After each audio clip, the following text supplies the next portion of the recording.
8 सालों से घर में काम करने वाली घरेलू महिला पेशाब से आटा सान कर रोटी बना रही थी। बर्तन उठाती है, उसमें यूरिन करती है और फिर उसी बर्तन में जो है वो आटा सान कर घर वालों को खिलाती है।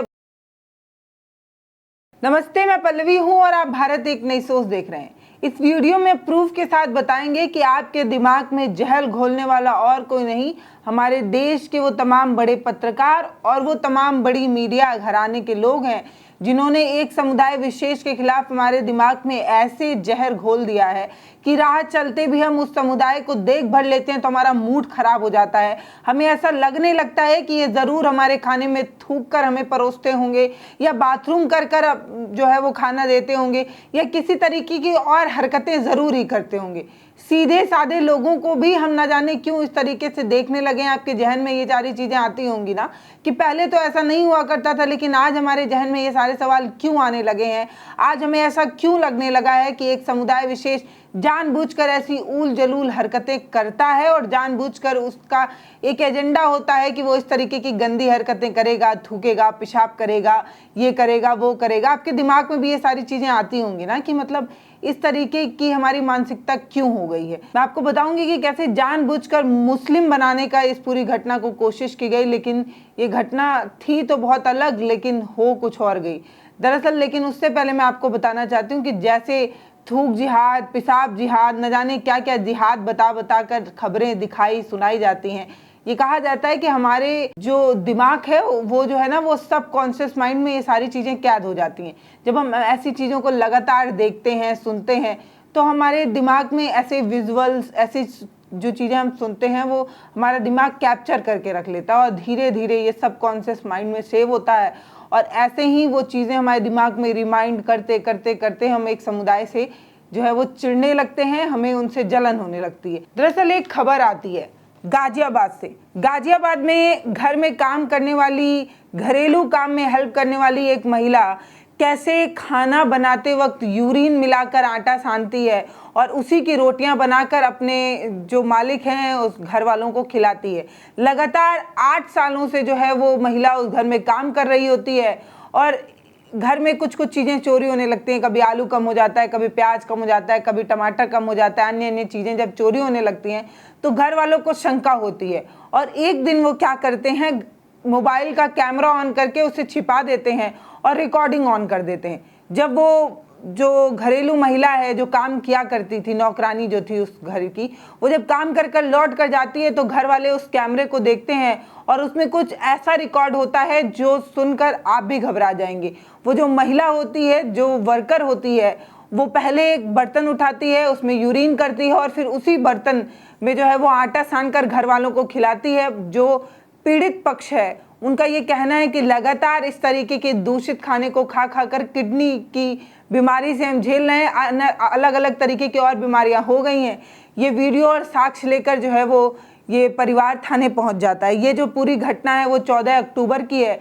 14 अक्टूबर के दिन जो है इन सारे वीडियो को रिकॉर्ड किया जाता है और वीडियो में ऐसा कुछ रिकॉर्ड हो जाता है जिससे पूरा परिवार सदमे में है, क्योंकि 8 साल से एक महिला जो है इस तरीके का काम कर रही है। उस महिला का नाम रीना है, रीना देवी। ये जो महिला है वो लगातार इस तरीके का काम कर रही है और उसके बाद 8 सालों से उस परिवार में खाना बनाने का काम जो है इस महिला का होता है और वो इस तरीके की ऊल जलूल हरकतें जो है वो करती है, जिसकी वजह से परिवार जो है वो तमाम तरीके के स्वास्थ्य परेशानियों से झेल रहा होता है। किडनी खराब होने की परेशानी जो है उस परिवार को झेलनी पड़ती है। ये जो पूरा मामला है वो क्रॉसिंग रिपब्लिक क्षेत्र का है और क्रॉसिंग रिपब्लिक थाने में इस पूरी घटना को लेकर शिकायत की गई है। दरअसल रियल एस्टेट के जो कारोबारी हैं उन्हीं के घर में ये महिला जो है रीना वो काम करती थी। 8 सालों से लगातार घर के घरेलू कामों में मदद करना, खाना बनाना, किचन की साफ सफाई और ऐसे छोटे मोटे काम जो है वो महिला किया करती थी और इस तरीके से इस तरीके की घटना को अंजाम दिया करती थी। अब जो आरोपी महिला है, जब थाने में उससे पूछा गया तो पहले तो उसने मना कर दिया। इस तरीके की कोई भी आपत्तिजनक चीज़, अमानवीय कृत्य को उसने स्वीकार नहीं किया। जब पुलिस ने वो वीडियो दिखाया तो महिला सन्न रह गई और उसने एक चुप्पी बांध ली। पुलिस को इस बात का अंदेशा लग गया। पुलिस ये बात समझ गई कि उसकी चुप्पी किसी और तरफ इशारा करती है। पुलिस अब इस पूरे मामले में जो है वो जांच पड़ताल कर रही है, ये जानने की कोशिश कर रही है कि क्या कुछ जो है इस महिला ने और कुछ किया होगा, न जाने और किस किस तरीके की हरकतें की होंगी, ये सारी चीज़ें जो है वो पुलिस अभी जांच कर रही है। लेकिन वही बात है ना कि गाजियाबाद की इस घटना ने पूरे एक समाज को आईना दिखा दिया और ये बात पर जो है हमें और आपको सचेत कर दिया कि किसी पर भी आंख मूंद कर यकीन करने की जरूरत नहीं है। ये समाज अब वैसा बचा ही नहीं है, हम किसी भी शख्स को जो है वो आंख मूंद कर भरोसा कर लें। अब एक सवाल सोशल मीडिया पर लगातार पूछा जाने लगा कि अगर ये रीना की जगह कोई और होती, अगर ये रीना की जगह रेशमा होती तो क्या होता। दरअसल पूरी टीवी मीडिया अब तक आपको चिल्ला चिल्ला कर दहाड़ कर न जाने क्या क्या चीजें बताना शुरू कर दी होती। चित्रा त्रिपाठी को आप जानते ही होंगे, गोरखपुर से आती हैं, मैं खुद गोरखपुर से हूँ। उन्होंने एक शो किया थूक जिहाद। अब ये जो थूक जिहाद है इससे बहुत सारे सवाल होते हैं। अब जैसे गंदगी फैलाने का काम जो लोग कर रहे हैं, दरअसल वो मानसिक रूप से बीमार हैं, वो किसी जाति धर्म मजहब से नहीं, ऐसे लोग मानसिक रूप से बीमार होते हैं। वो किसी भी जाति, किसी भी धर्म, किसी भी मजहब से आ सकते हैं। अब ये जो रीना है वो हिंदू धर्म से आती है, लेकिन एक न्यूज वेबसाइट ने देखे कैसे जो है इसे सांप्रदायिक रंग देने की कोशिश की।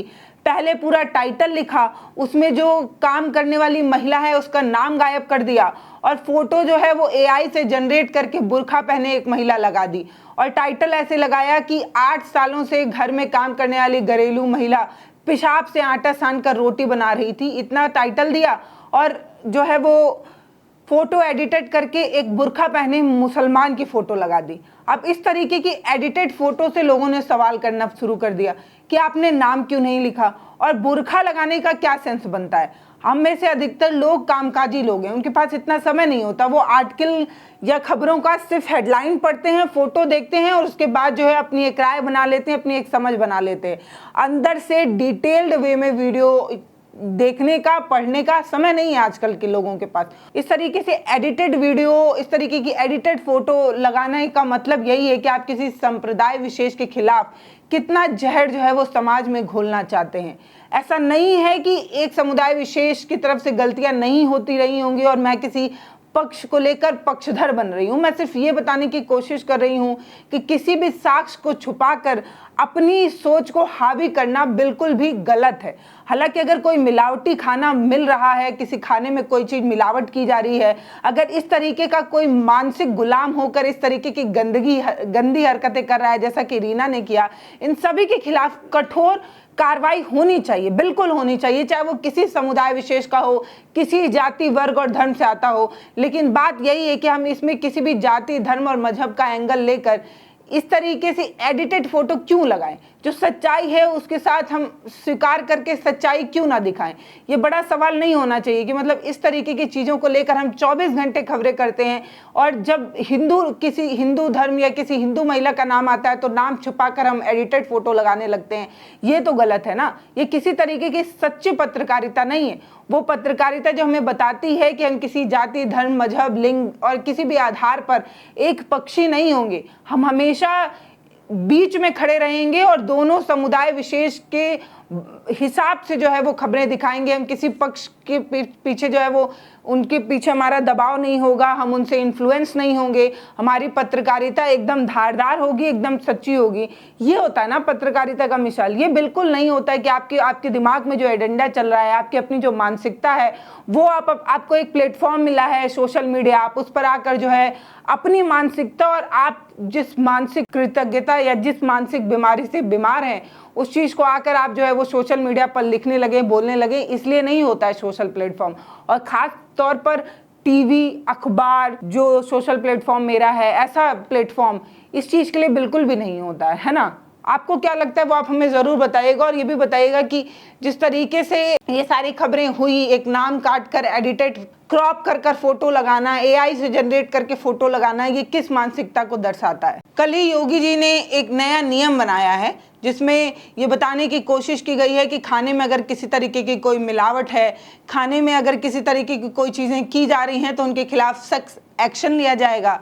और ऐसी चीज़ों को लगातार अलग अलग अखबारों ने छापा और बताया कि सरकार का नया आदेश, थूक जिहाद के खिलाफ योगी लेंगे बड़ा एक्शन। थूक जिहाद का क्या मतलब हुआ? खाने में मिलावट जो भी कर रहा है उन सब के खिलाफ एक्शन होना चाहिए। लेकिन फिर से मेरा सवाल उन तमाम बड़े पत्रकारों और तमाम बड़े टीवी चैनलों से भी है, कि आपके पास इतने संसाधन हैं, इतने ज़्यादा लोग हैं, आप कभी उन बड़ी कंपनियों से क्यों नहीं पूछते कि दूध जैसे चीज़ों में वो ऐसे केमिकल प्रोडक्ट क्यों मिलाते हैं, दही में वो इस तरीके के केमिकल प्रोडक्ट क्यों मिला देते हैं। जब कोई मसाले टेस्ट करने जाते हैं तो उसमें अलग अलग तरीके के जो है वो रासायनिक तत्व पाए जाते हैं, यूरिया, सल्फेट और न जाने क्या क्या चीज़ें मिल जाती हैं।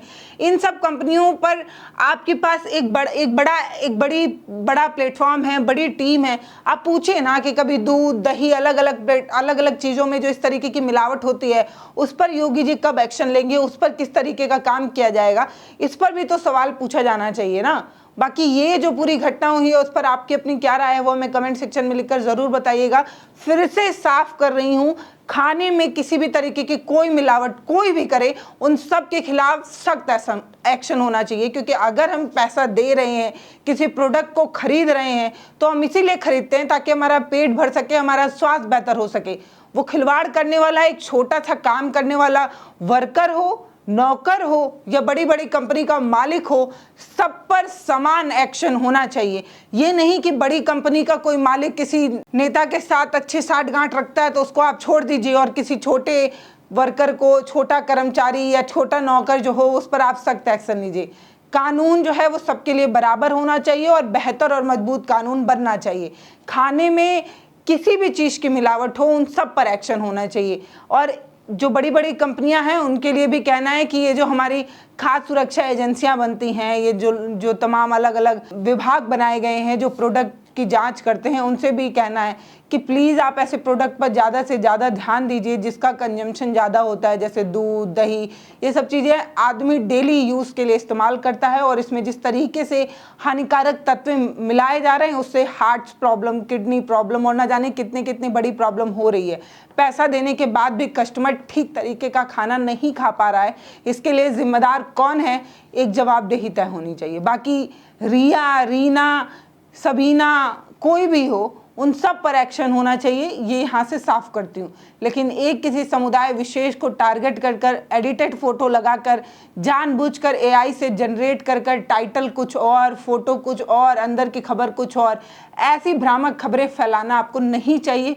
क्योंकि हमारा जो धर्म है, हमारा जो काम है वो हमें यही सिखाता है कि हमें निष्पक्ष खबरें देना है, सही खबरें देना है, किसी एजेंडे के तहत हमें काम नहीं करना है। लेकिन आपके साथ मजबूरी ज़रूर होगी क्योंकि आपको इसी तरीके के एजेंडे सेट करने का जो है वो एक तरीके का अच्छा और मोटा विज्ञापन मिलता है, तो इसलिए आपको ऐसा करना पड़ता है। बाकी अभी तो हम निष्पक्ष हैं, हमारे साथ इस तरीके का कोई दबाव नहीं है, तो हम इस तरीके की खबरें दिखा सकते हैं और आपको सजग और सचेत कर सकते हैं कि आंख मूंद कर ना तो अखबार पर यकीन करिए, ना तो टीवी चैनल्स पर यकीन करिए और ना तो सोशल प्लेटफॉर्म पर यकीन करिए।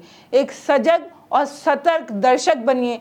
कहीं तो आपको मूर्ख और उल्लू तो नहीं बनाया जा रहा, कहीं आप पर अपनी मानसिकता थोपने के लिए गलत और झूठी खबरें तो नहीं फैलाई जा रही।